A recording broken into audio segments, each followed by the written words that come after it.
기도 감사합니다. 오늘 함께 먹을 하나님 말씀은요, 로마서 8장 1, 2절인데요. 다 같이, 짧으니까 우리 다 같이 한번 읽어볼게요. 시작.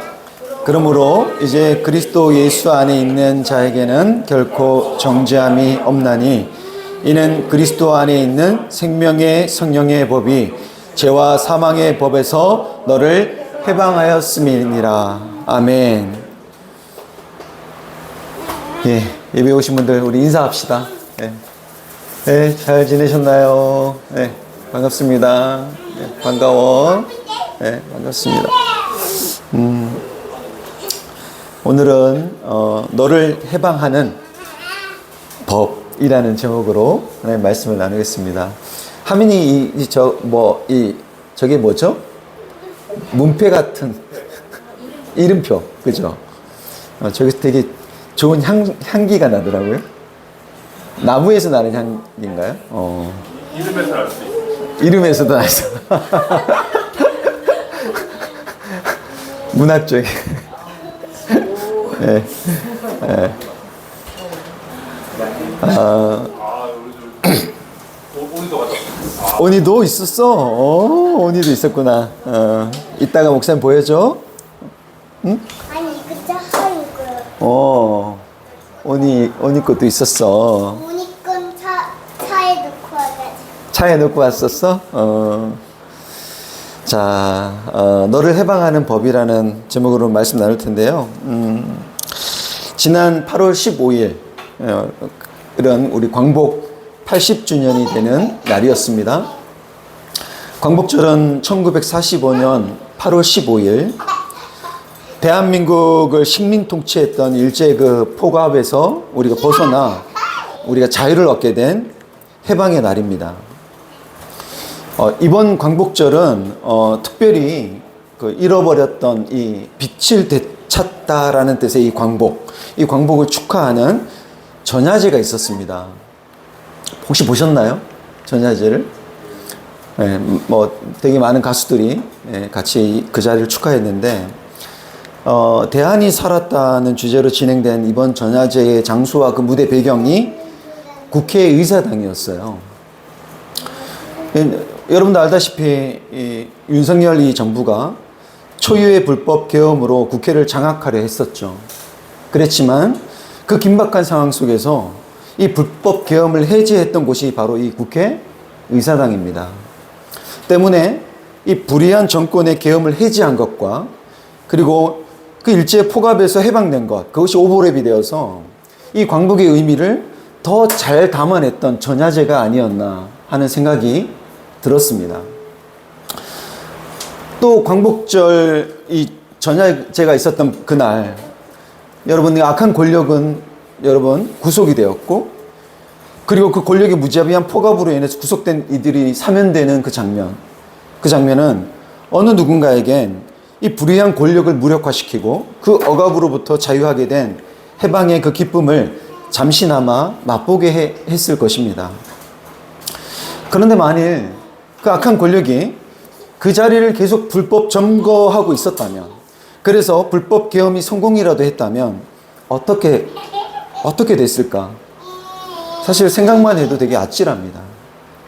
해방의 기쁨보다 아마 지금쯤 곳곳마다 아마 이 광복의 기쁨보다는 아마 애국의 소리로 가득했을지도 모릅니다. 그러나 우린 지난 광복절날 우린 애국이 아니라 해방의 기쁨을 노래하는 광복절을 우린 맞았습니다. 그것이 가능했던 것은 그 악하고 불의한 세력인 그 불법을 합법적으로 그 권좌에서 몰아냈기 때문입니다. 불법을 합법으로 심판하는 것은 하나님의 뜻이기도 합니다. 세상을 불법적으로 점거하고 있는 악한 세력으로부터 인간을 포함한 피조 세계를 해방하는 것은 하나님의 마스터 플랜입니다. 우리 성경을 통해서 그걸 알 수 있어요. 이 신음하고 고통스러워하는 이 세상을 하나님이 구속하시는 것, 해방시키시는 것. 세상을 불법으로 점거하고 있는 이 약한 세력을 몰아내고 그 세력으로부터 세상을 해방하여서 원래 원주인이신 하나님의 합법적인 그 통치, 그 통치가 실현되어지는 것. 그것은 이 세상을 향한 그리고 우리를 향한 하나님의 뜻입니다. 이 해방에 대해 오늘 로마서 8장은 이렇게 말합니다. 세 번역으로 같이 한번 읽어볼게요. 시작. 그러므로 그리스도 예수 안에 있는 사람들은 정죄를 받지 않습니다. 그것은 그리스도 예수 안에서 생명을 누리게 하는 성령의 법이 당신을 죄와 죽음의 법에서 해방하여 주었기 때문입니다. 아멘.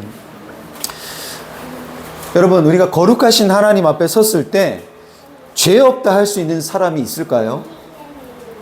그분 앞에 죄 없다 할 수 있는 사람은 아무도 없습니다. 그분 앞에서 정죄받지 않을 수 있는 사람은 아무도 없습니다. 그런데도 그리스도 예수 안에 있는 사람들은 정죄를 받지 않는다고 합니다. 이것은 정말 굉장히 놀라운 선언이에요. 여러분, 예수 안에 있는 사람들이 정죄를 받지 않는 이유가 오늘 이 말씀에서 무엇 때문이라고 합니까? 그것은 그리스도 예수 안에서 생명을 누리게 하는 그 성령의 법이 죄와 죽음의 법에서 우리를 해방하여 주었기 때문이라고 합니다. 여러분, 이 죄와 죽음의 법이 뭘까요? 죄와 죽음의 법. 성경이 말하는 죄가 뭡니까? 성경이 말하는 죄란 하나님의 말씀을 거역한 것을 말합니다. 그분에게서 뒤돌아선 것이죠.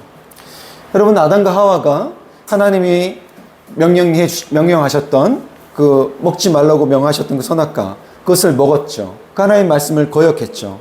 그런데 그 거역한 이유에 대해서 창세기는 뭐라 얘기합니까? 그들이 하나님처럼 되고자 했기 때문이라고 합니다. 즉 그들 스스로가 뭐가 되려고? 주인이 되려고 했기 때문이라는 것이죠. 주인이 되려고. 그런데 이미 아담과 하와는 사실상 하나님 주신 이 세계, 이 세상을 마음대로 할 수 있었습니다.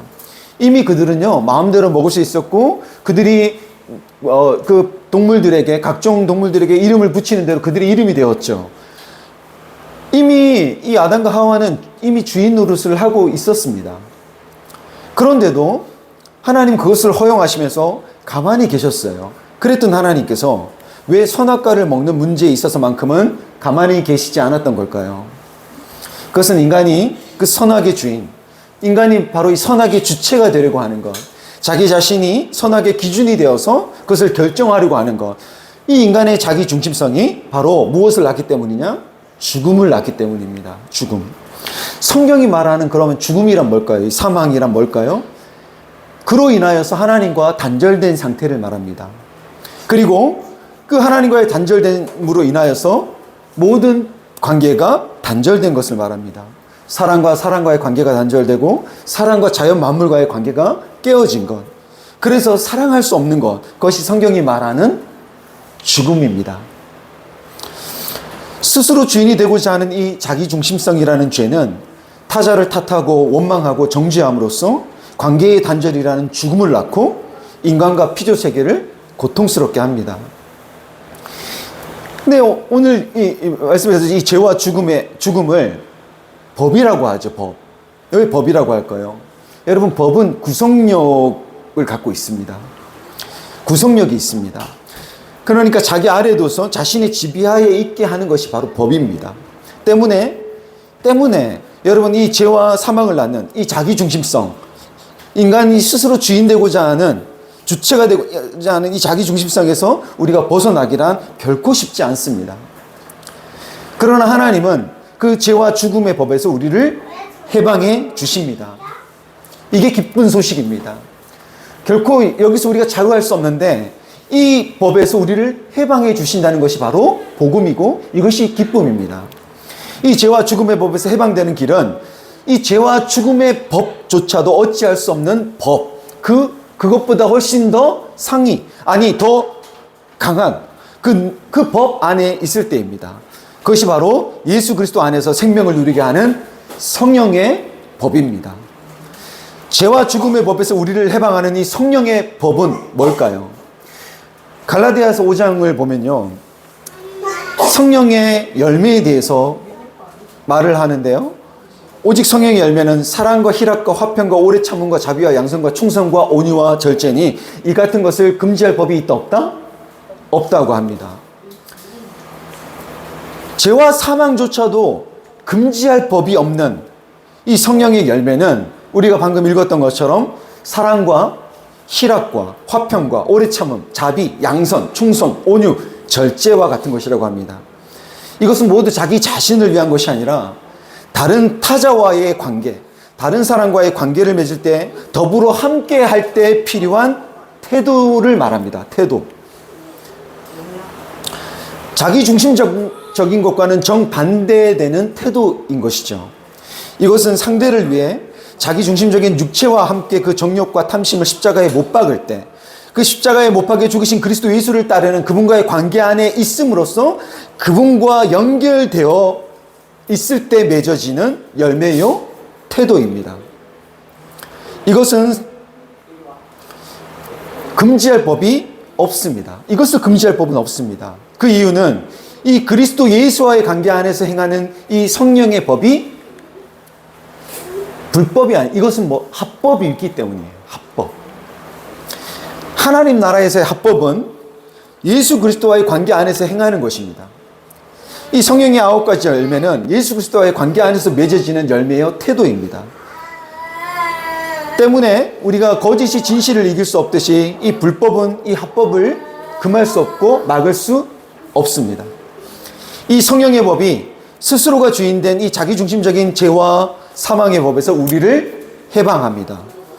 그리스도의 십자가 아래서 탓하고 비난하고 정죄하는 그것은 죽어지고 그분과 함께 죽어지고 상대를 존중하게 하고 연합하게 하며 그 연합의 기쁨을 누리게 합니다. 우리가 타인과의 관계에서 기쁨을 누리지 못하는 것은 죄와 사망의 법에 여전히 우리가 묶여서 이 자기 중심성에 끌려다니는 종된 삶을 살기 때문입니다. 그런데 그 법이 마치 합법인 것처럼 속이는 것, 우리를 더 위하는 것처럼 속이는 것, 자기 중심적으로 사는 것이 더 행복할 것처럼 끊임없이 속이는 것이 바로 세상이 우리에게 던지는 메시지입니다. 너 자신을 위해 살아라. 내 자아를 실현해라. 그래야 너가 더 행복하다. 이게 세상이 우리에게 끊임없이 던지는 메시지죠. 그래서 우리는 그것을 지혜롭게 여길 때 하나님 주신 이 합법적인 성령의 법을 무시합니다. 그러나 그럴수록 사실 우리의 실상은 더 불행해지게 됩니다. 때론 그 무지가요, 그 하나님을, 그 합법을 무시하는 그 무시가 선을 넘어서 이렇게까지도 얘기를 합니다. 하나님을 믿느니 차라리 내 주먹을 믿겠다. 이렇게 호언하는 사람들도 있죠. 그러나 이건 너무나 어리석은 태도입니다. 여러분, 작심삼일이라는 말이 왜 있겠어요? 여러분, 나도 나 자신을 모릅니다. 내가 어느 날 어떻게 튈지 몰라요. 내가 마음먹은 대로 나 자신도 살지 못합니다. 내가 뭔가를 알고 있어도 아는 대로 행하지 못합니다. 그런 나를 어떻게 내가 하나님보다 더 신뢰하고 믿을 수 있겠습니까? 그러면 사실 되게 어리석은 말이죠. 그리고 사람은요, 하나님이 아니면 다른 것에 의해 지배를 받는 것이 바로 사람입니다. 그 어떤 것에도 지배를 받지 않고 무엇이든지 자유롭게 선택하며 우리가 살고 있는 것 같지만 사실은요, 우리를 지배하는 주인이 그때그때 바뀔 뿐입니다.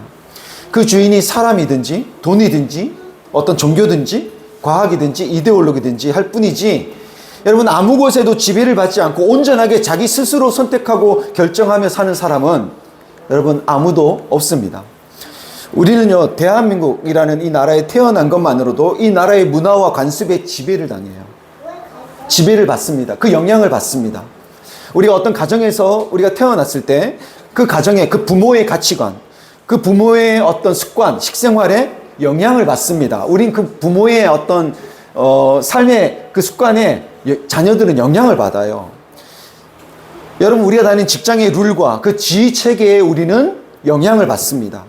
사는 지역과 그 교육 방식에 우리는 영향을 받고 그 시대 정신에 영향을 받습니다. 우리의 패션, 그 시대의 유행에 우리는 영향을 받아요. 내가 스스로 자율적으로 살아온 적이 과연 있을까요? 그렇지 않습니다. 어느 누구도 홀로 완전히 나는 스스로 존재한다라고 주장할 수 없습니다. 그런 주장은 어불성설이에요. 성경은 지금 그런 우리에게 하나님이 주인 되는 삶이야말로 모든 것들이 우리의 삶의 주인이 되고자 하는데 하나님이 정말 우리의 삶의 주인이 되는 그 삶이야말로 나의 나됨을 회복하는 길이요. 그 사람의 존엄을 회복하고 존중하며 우리가 사람과 사람이 연합할 수 있는 길이라고 우리에게 안내해 줍니다. 지난주 우리는 자신이 주인 되는 삶보다 하나님이 주인 되는 삶이 주는 유익에 대해서 나누었습니다. 하나님을 주인으로 받아들이는 것이 넘어졌어?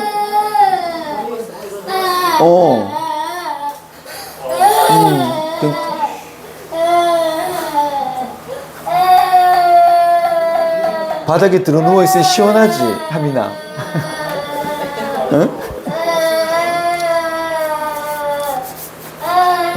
하나님이 주인 되는 삶, 그 유익을 우리가 지난주 나눴는데요.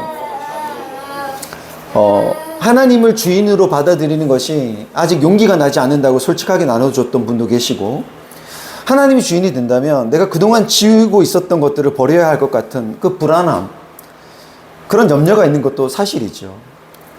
그런데 그런 불안함은 하나님에 대해 오해한 것에서 비롯된 것들이 많습니다. 예수를 영접하면 마치 내가 사라질 것 같은 불안함이 있습니다. 여러분, 예수를 영접하면 마치 내 안에 만약 그분이 주인으로 들어온다는 것이, 여러분, 우리 약간 그 귀신 들린 것 같은 생각을 하는 분들이 계시더라고요. 그러니까 귀신이라는 존재가 내 안에 딱 들어오면 나는 사라지고 내 목소리가 막 변하고 나라는 인격이 완전히 이렇게 지배를 당하는 그런 것이 아닙니다. 그렇게 오해하면 안 됩니다. 그분은 오히려 나보다 나를 더 나되게 하십니다. 내가 누구인지를 잊고 있었던 나라는 존재의 그 가치, 내가 정말 누구인지를 알게 하시고 나를 귀하다 하십니다. 그 예수를 믿고 따르려면, 그분의 제자가 되려면 다 버려야 한다고 하는 분들이 또 있죠. 다 버려야 된다. 근데 버려야 하는 것이 무엇인지에 대해서 우리가 오해를 해서는 안 됩니다. 여러분, 성경이 우리에게 버리라고 하는 것은 뭘까요? 오늘 말씀에서처럼 죄와 사망의 법, 이 법의 지배를 받는 우리의 이 자기중심성과 그리고 자기 스스로를 높이는 이 교만을 버리라는 것이지, 가정을 버리고 직장을 버리고 재산을 버리라는 것이 아닙니다. 그걸 버리라고 하는 것도 있죠. 주로 이단들이 그렇게 합니다. 그거 다 버리라 그래요. 그러나 정말 하나님이 우리에게 그걸 요구하시는가? 여러분, 그렇지 않습니다. 때문에 하나님이 내 삶의 주인이 되실 때 주어지는 것은 뭐냐 하면, 여러분, 해방입니다. 해방. 자유입니다. 이걸 믿으십니까? 하나님이 우리에게 주시는, 그분이 우리의 주인 되었을 때 우리의 삶에 주어지는 건 뭐냐면 해방이에요. 우상으로부터, 거짓된 우상으로부터의 해방이고요. 잘못된 믿음으로부터의 해방이고요. 자기 중심성의 이 매임으로부터의 해방입니다. 이 해방은 기쁨입니다. 이 해방은 우리에게 자유를 줍니다. 그리고 우리의 존엄을 되찾아 줍니다. 그리고 깨어진 관계를 회복하게 합니다. 우리 주께서 이 해방을 이 자리에 있는 저와 여러분에게 주시기를 소원합니다. 기도합니다. 그러나 이 생명의 성령의 법으로 나를 묶고 있는 죄와 사망의 법에서 우리를 해방시켜 주셨는데, 이 성령의 법이 스스로 주인되고자 하는 이 자기 중심성에서 우리를 벗어나게 했는데, 그렇게 벗어나게 해주셨는데, 자신을 중심에 두었던 그 자리에 하나님을 주인으로 모시지 않고 그 자리를 그저 비워두었을 때에 대해서 성경은 다음과 같이 경고합니다. 예수께서 마태복음 12장에서 이렇게 말씀하십니다. 그러나 내가 하나님의 영을 힘입어 귀신을 쫓아내는 것이면 하나님의 나라는 너희에게 왔다. 사람이 먼저 힘센 사람을 묶어놓지 않고서 어떻게 그 사람의 집에 들어가서 세간을 털어갈 수 있겠냐? 묶어놓은 뒤에야 그 집을 털어갈 수 있다. 악한 귀신이 어떤 사람에게서 나왔을 때 그는 쉴 곳을 찾느라고 물 없는 곳을 헤맸으나 찾지 못했다. 그래서 그는 말하기를 내가 나온 집으로 되돌아가야겠다 하고 돌아와서 보니 그 집은 비어있고 말끔히 치워져서 잘 정돈되어 있었다. 그래서 그는 가서 자기보다 더 악한 딴 귀신 7을 데리고 와서 그 집에 들어가 거기에 자리를 잡고 살았다. 그래서 그 사람의 나중 형편이 처음보다 더 비참하게 되었다. 이 악한 세대도 그렇게 될 것이다. 여러분, 이 말씀이 무슨 말일까요? 예수님은 어떤 사람의 집을 털 때 힘센 사람을 먼저 묶어놓지 않고서 그 사람의 집에 들어가서 집을 털 수 없다고 하시죠. 일종의 이건 비유인데요. 그를 묶어놓은 뒤에야 그 집을 털 수 있다고 하시죠. 그런 것처럼 주님은 이 생명의 성령의 법으로 내 마음의 집에서 힘을 행사하는, 그 권세를 행사하는 죄와 죽음의 법을 꼼짝 못하게 하셔서 이 죄와 사망의 법으로부터 우리를 해방해 주셨어요. 이 불법을, 우리 안에 있는 불법을 청소해 주셨어요. 그러나 우리가, 여러분, 우리 계엄 때 겪었던 일들을 한번 생각해 보십시오. 불의한 세력을 합법적으로 권좌에서 끌어내렸어요. 그리고 그가 그 권한, 최고의 그 권한, 그 권력을 행사하지 못하게 했었습니다. 그랬음에도 불구하고 아직 그 자리에, 그가 내려온 그 자리에 합법적인 정부가 세워지지 않았을 때, 여러분, 그 순간, 그 비어있었던, 그 자리가 비어있었던 그 순간들이 얼마나 혼란스럽고 불안했었습니까? 우리가 그 시간들을 우리가 보냈었잖아요. 우리는 그걸 너무 잘 알고 있습니다. 그런 것처럼 주께서 우리를 해방해 주셨는데 여전히 주님이 중심에 주인되지 않은 채 텅 비어있는, 우리의 그 중심에, 그 보좌에, 그 보좌가 비어있는 그 사람은 그 집이 비어있고 말끔히 치워져서 잘 정돈되어 있긴 하지만 주인 없는 그 집을 처음보다 더 교묘하고 악한 세력이 들어와서 지배하게 될 때 그의 나중 형편이 처음보다 더 비참하게 된다는 것을 주님은 이 비유로 경고하십니다. 성도 여러분, 태초부터 지금까지 하나님은 인간을 불법으로 점거하고 있는 이 죄와 사망의 법으로부터 인간을 해방하여 주시기 위해 당신의 그 손을 놓으신 적이 없습니다. 수없이 우리를 건지셨어요. 꺼내셨어요. 그들을 해방하셨어요. 포로된 그들을 자유케 하셨습니다. 그럼에도 불구하고 인간은 또다시 돌아가죠. 하나님의 품을 떠나 또다시 돌아가고 돌아갑니다. 결국 하나님은 그리스도 예수 안에서 이 생명의 성령의 법으로 우리를 죄와 사망의 법에서 해방하셨습니다. 예수 그리스도가 저와 여러분의 중심의 주인 되셔서 여러분, 다시는 우리를 속이는 이 악한 자에게 이 마음의 중심을 뺏기는 일이 없는 그런 저와 여러분이 되기를 바랍니다. 그분이 하신 그 일이 여러분, 우리 삶에서, 우리의 내면에서 지속되기를 원합니다. 그래서 그리스도 안에 있는 성령의 법으로 인해 이 죽었던 우리의 관계에 꽃이 피어나고, 그리고 그것이 꽃밭이 되어 회복과 해방의 기쁨이 우리의 가정과 일터에 충만해지게 되기를 우리 주 예수 그리스도의 이름으로 축원합니다.